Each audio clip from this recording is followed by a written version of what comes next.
Hello, I'm Trevor Alonzo. While reading Cassandra Peterson's autobiography, Yours Cruelly, Elvira, Mistress of the Dark, there was a chapter titled Saturday Night Dead. Cassandra talked about her one time being on Saturday Night Live. Now, before I read this book, I vaguely heard about her being on Saturday Night Live, but had not seen it. Cassandra was working on her movie, which was made by NBC. So the head of NBC decided it would be a great idea to have her host a Halloween episode of Saturday Night Live. And it would be a great way to promote the movie being made. Lauren Michaels didn't like being told what to do by NBC, that she had to host. So Cassandra was set to host as Elvira. But when she showed up, Lauren Michaels was mean to her. She soon found out that she would be co-hosting with Dabney Coleman. Originally, Elvira was supposed to be in a lot of sketches, but as the week went on, Lauren cut her sketches down. Before Cassandra knew it, Elvira was no longer a host, just a special guest, and only in 2 sketches, a cold open and the weekend update. During rehearsals, Elvira was doing her part.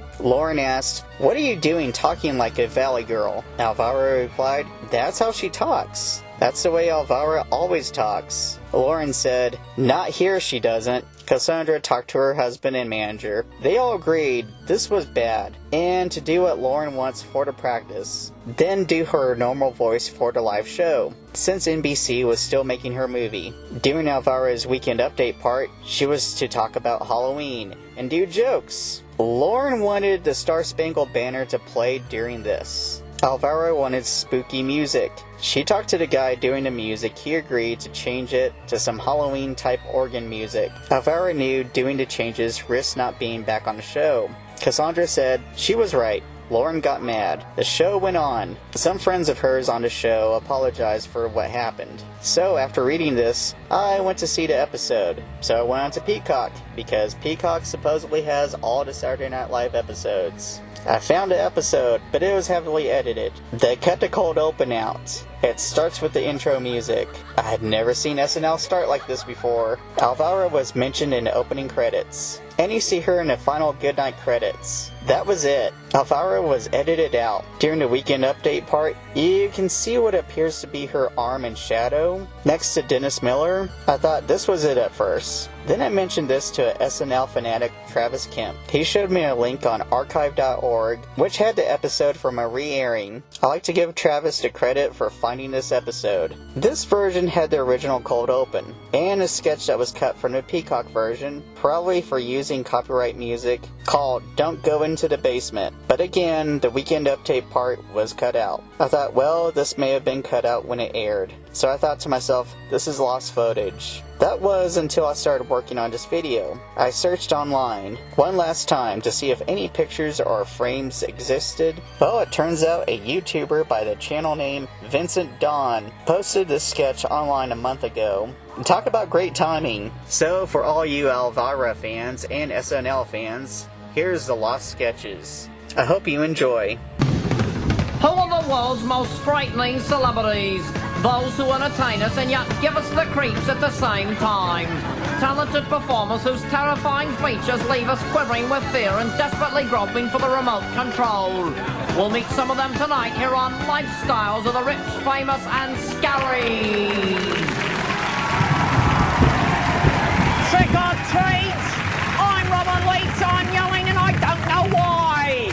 We're here on the sumptuous one-bedroom estate of the High Priestess of Horror, Elvira, the Mistress of the Dark, and that's the entire dark worth over $10 million. Take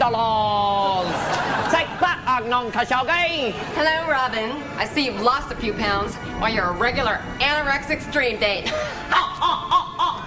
I'm laughing and I don't know why! Elvira, you're one of Hollywood's scariest celebrities, a frightening figure on Friday night videos, and yet looking at you, I'm strangely attracted to your breasts.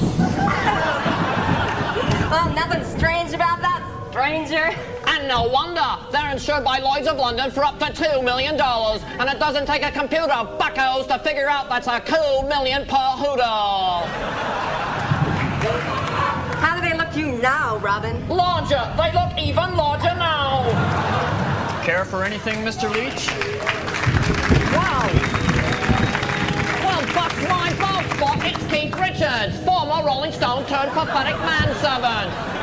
With his jet black hair and gargantuan Adam's apple, he's enough to send any trick-or-treater crying home for mommy. But actually, I'm Rick Ocasek. Well, if you were Keith Richards, you would have once possessed a fortune of over $15 million. Okay, paso, Ricky. How come you're slinging drinks for this spooky slut? Well, to tell you the truth, Robin, I don't know why. I'm laughing and I know why. Hey, Robin, is that a gun in your pocket, or you just happy to see me? Well, let's see. Let's check. It is a gun. A pearl-handled pistol, a personal gift from old Don Khashoggi, but I don't know why. Well, what do you know? Live from New York, it's Saturday night. The Mistress of the Dark. Hello.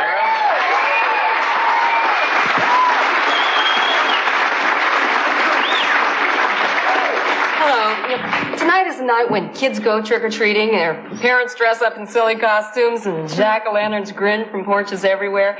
And all of these things are fine, but it's important to look beyond the candy corn and the apple bobbing and the orange and black crepe paper and remember the true meaning of Halloween. I mean, Halloween is about death and dying and rotting forever in a dank, musty old coffin.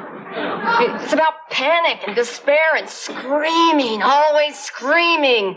It's about firing point blank into the head of an oncoming zombie and all his gross junk starts leaking out and it slows him down for a second, but then he just keeps on coming.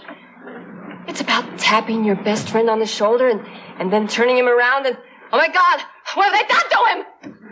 Folks, I mean, the cardboard skeleton has its place, and as long as we don't forget, the meat hook. I mean, soaping windows can be fun, but let's not forget about burying people alive. So tonight, while you're dressing up as a hula dancer, just take a moment to think of a skull with, like, worms crawling out of the eye holes. Thank you. Thank you, Elvira. Yes, that's over here. Thank you. Thanks, Elvira. I think it needed to be said. You know,